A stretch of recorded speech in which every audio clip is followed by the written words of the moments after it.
also romance. I felt like it was a very nuanced and like wide range of emotions, and it hit me right in my heart immediately, and I instantly was hooked. But some people didn't agree, clearly, so let's see what they have to say. This first review says, I am DNFing this book at 32%. At first I was hooked, but it's so repetitive and slow. If I have to hear him talk about her lips breaking up on the side of her mouth one more time, I will scream. Also, maybe I haven't heard the full reason yet, but like, why are we depressed to the point that she wants to kill herself? She explains her mom dies, but then in the next sentence explains that they had no relationship besides swimming, and her mom was unhappy she got pregnant and hired someone to homeschool her and basically raise her. I don't know. I'm just not grasping why she is so unhappy with life. ... Okay. Well, I mean, I respect the opinion. I do think like him talking about her lips perking up, because she doesn't really smile, like she doesn't really emote a lot. She doesn't feel a lot, to be honest, because she is so heavily depressed. She's like numb. And so there's not a lot of moments where she like feels the urge to laugh or smile or really show that much emotion for anything. And the MMC is really just trying to get her to see that life is worth living. And so he's like working extra hard to make her laugh and make her smile because she doesn't do those things. So I think that for him it's such a big deal when she even smirks just a little bit. I don't know, I feel like it's a part of the plot because you have the aspects of the mental health. So I can maybe see how that could be annoying to someone, but I'm not gonna sit and say that it's not important, because I think it is. I don't know. And then I also think that like this person said that they don't understand why she's so depressed to the point that she wants to end her life. And I'm like, well, with all due respect, you only read 32% of the book, so maybe that's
also questioned the decision to pair two characters who both struggle heavily with mental health issues.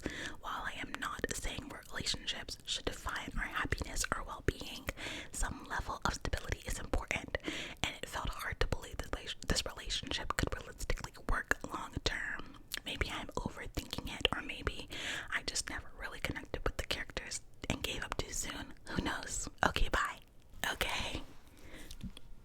I agree that this book really does hit you right away in the feels, because the book literally starts off with the girl standing on the cliff. So I agree there. I think that your issues with Josie and her constant negative whiny victim attitude, I think that that's not a valid opinion in my opinion, because when you have depression and suicidal thoughts, it is a constant thing in your mind. It is it's not just gonna be every once in a while, I am kind of sad. It's gonna be a constant thing. And I think with Josie specifically, she had the thought that because her mother literally did not care if she was there or not, a lot of her depression, she felt like people just didn't like her, didn't care about her, didn't want her around, nobody would miss her. And so I can see how that would translate to you as victim attitude, because a lot of the time she just thought that it was all because of her. If something was going wrong or if someone was pulling away from her, she just instantly would think it's because of me. He hates me, everybody hates me, nobody will miss me. So I can see how that could be a victim attitude, but I don't know, I think you might just be a little unempathetic. Also, using his repetitive line of "I'm happy that you're here" and begging her not to leave, quickly getting on your nerves. I feel like that was such a big part of the book that my heart, it got my heart, because she never had anyone act like they cared if she was there or not. And she finally had someone who would care, who would miss her, who would be sad if she killed herself. I think that it was absolutely necessary. It was absolutely something that you needed to hear over and over again, especially if you're to the point where you're literally standing on a ledge and someone says it to you once. It's not gonna be enough, But again, I think you just might be, I don't want to say heartless, but you just was a little, I don't know. This one says could have been an email. Honestly, that's so funny. To be honest, this book was a long one. It was 500 pages, so I can understand if it was a little bit too much for people. In my opinion, I just felt like it was needed to be so long, because it was such a difficult situation and they needed to not rush it. But I respect everybody's opinion. Not everything is for everyone, and that's okay. Moving on to the next book. The next book we're going to talk about is It's a Win for Me by Carissa May. This is a fake dating, friends to lovers, golden retriever story. And I thought it was super cute. I think it's one of the first fluff books that I've read that I truly could not stop thinking about. It made me literally kick my feet in the air every 5 seconds. It was so real, real things that the girlies freak out over. And I don't know, I really enjoyed it. I gave it 5 stars, but some people didn't. So let's see what the reviews say. This one says DNF at 40%. It was so cringy, I couldn't do it. When she mentioned the MMC, getting the FMC up with bouquet as a present is when I had to stop. At this point, I was skimming, trying to get something good, but that was it for me. I respect it. This book was a lot of fluff. So if you're not an overly fluff girl, I maybe can see how it would be cringy for you. I typically am not a fluff girl, but I still really enjoyed it. But hey, I respect that. I thought the book bouquet thing was cute because our FMC is a bookish girl, and so he got her a book bouquet. Now I will say, I was trying to imagine how that would work, how that would look, and I couldn't imagine how that would look per se, but I still thought it was cute. Y'all be reading so much dark romance, y'all don't even know what it's like to be treated right. I'm just kidding. Everyone is entitled to their opinion. This one says DNF. This actually was painfully cringe and read like a Wattpad book. Okay, not too much.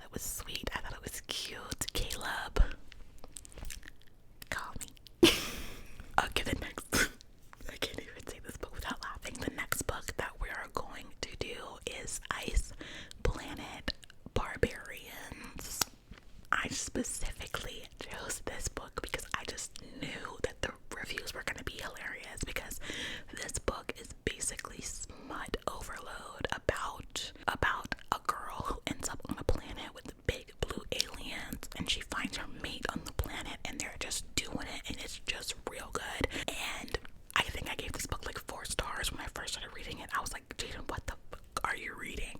And then I had to remember, girl, it's about big blue aliens doing it. You're doing too much. Just vibe. And once I started thinking like that, oh, I was having a time.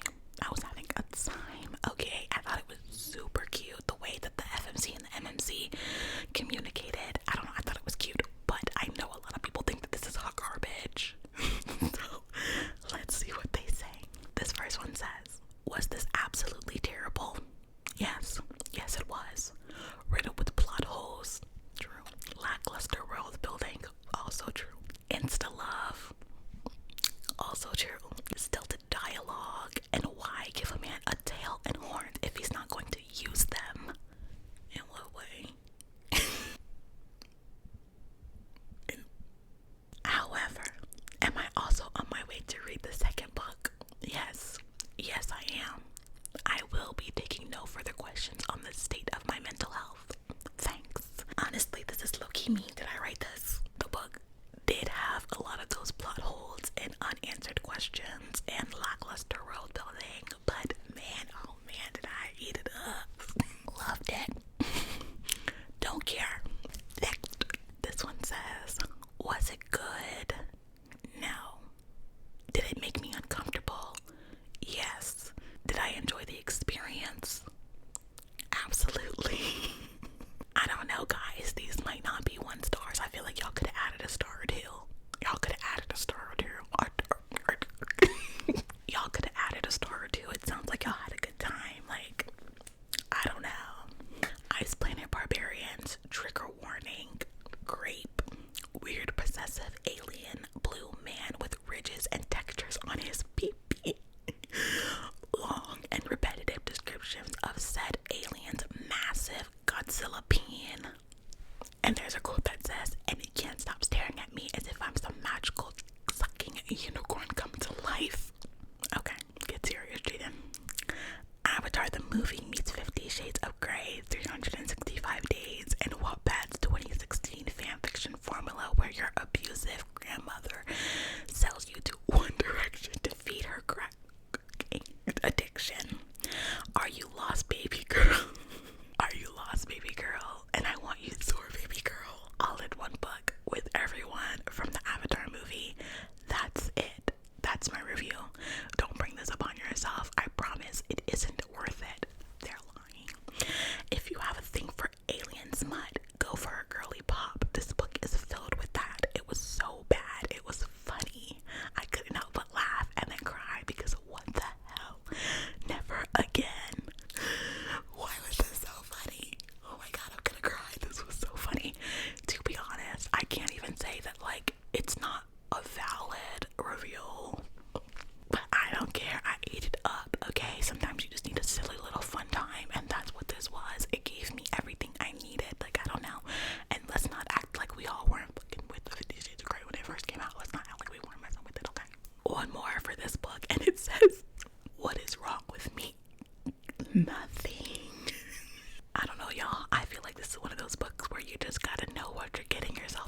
this was like a fourth wing fan fiction, but a bad one, and with wolves, which aren't nearly as cool as dragons. Dang. Let the wolves get up. Let the wolves get up. Fight back, wolves, fight back. But that's not my main gripe with it. The FMC is so annoying. I find this really funny because in my review, I said the same thing. She has her head so far up her ass and is all boo-hoo, woe is me, and keeps making dumb decisions. I also said that. Okay, I'm gonna block out the rest of that because that's like kind of a spoiler, but I can't even be mad at this. This is literally why I chose this book for this video, because the FMC was annoying. She did keep making a lot of the same dumb decisions. She kept like blocking out the direwolf, and the direwolf didn't like that because the direwolf's like, we're supposed to be one, we're supposed to be connected, I'm supposed to be in your mind, I'm supposed to be all up and through that thing. And she's like, no, I need privacy. So she would like put up this wall with the direwolf, and the direwolf would then later get all mad and stop communicating with her. And then the direwolf would like shut her out.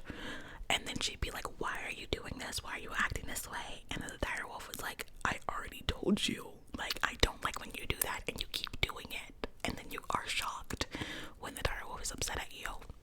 She was just being stupid. So I can respect it. I can. This one says, frankly, this is just bad fourth wing fan fiction with wolves swapped in. Also, why the hell is the author? My God, I said this down. Also, why the hell is the author writing this? Great, I'm cooked. And a fantasy book. Cannot stand when like this gets published. Authors, editors, and publishers have got to do better. I also said that I literally text my friend, because me and my friend were reading this book at the same time, and the FMC said, great, I'm cooked. And I literally text my friend and I was like, why did she just say that? Why did she just say I'm cooked? What? That is so funny. Fair enough. Fair enough. I still enjoyed this book an ungodly amount, but I can still respect their opinion. Last but not least, one review for Funny Story by Emily Henry. This book is a like forced proximity. How do you even describe this? Like a forced proximity with your ex's new girlfriend's ex. I don't know. It's really cute. I'm sure everybody knows, or a lot of people know this book. I love this book. I thought it was super cute, but a lot of the reviews for this book, a lot of the 1-star reviews anywhere, were just like, it's boring. Like, they didn't really have much to say, so I couldn't really find much on this book, honestly. But I thought that this one review actually cracked me up, and I laughed for like 10 minutes for no reason. And it simply reads, "Too millennial for me." Girl, what? What does that even mean? What does that literally even mean? Like, actually, what does that mean? I can't even imagine what that means. I'm offended, and I'm not even a millennial. That's crazy. That's crazy. I do not agree. I don't even know what that means. Alright, y'all. I think that's gonna be it for this video. I feel like I just took a lot of punches, and I really need to get up. They need to let me get up. Like, get off of me while y'all jump at me. Like, that's crazy. That's actually crazy. I felt like majority of these reviews were honestly valid, because even when I love a book, I still can recognize its flaws. So, like, I'm not saying that any of these are necessarily wrong, except for the reviews for Please Don't Go. We can argue about that book any day. I don't blame her, okay? But in all seriousness, it's just an opinion. It's not that serious. I had a good time, honestly. I was kicking my feet laughing while saving these. It was honestly funny. So, there's that. But yeah, I hope that you guys enjoyed. I love you, and I will see all of you. All of you, all of you, all of you, all of you, all of you in my next one. Bye.